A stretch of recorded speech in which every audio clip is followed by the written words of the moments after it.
you have any comments today? He hobbled into court in handcuffs and shackles. Inside, the accused murderer seemed burdened by emotion, softly whispering, "Please kill me."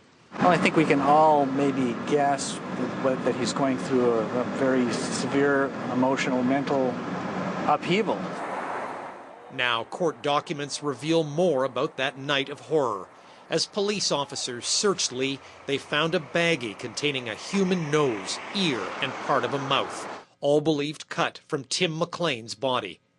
McLean's family left the courthouse in shock. Very difficult, yes, very difficult.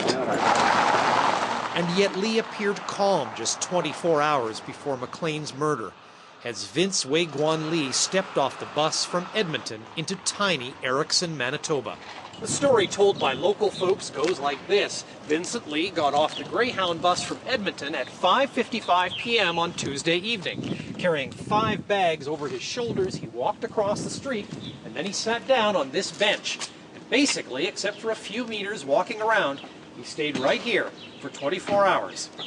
15-year-old Darren Beatty was riding his bike when he saw Lee. He was sitting with baggage on both sides of him, and it was almost like he was sitting in an armchair. Beatty saw a handwritten sign Lee placed on the curb advertising a laptop for $600. He talked Lee down to $60. Just sitting here, no expression on his face, just plain, it's like clean slate. It's almost what it was like. No emotion is how you say. The family roughly translated a few of Lee's emails to relatives in China, Lee saying he was happy to be free and living under beautiful free skies, but he was also guilty about leaving China. Beatty lost the laptop to RCMP detectives, but he remains with disturbing thoughts. Why did you have a hard time sleeping? Just picturing it, like I met the guy and he seemed so nice. Those feelings echoed by everyone who met Lee that day in Erickson. Could the situation have happened here? Like, it's something that sort of shook us both up.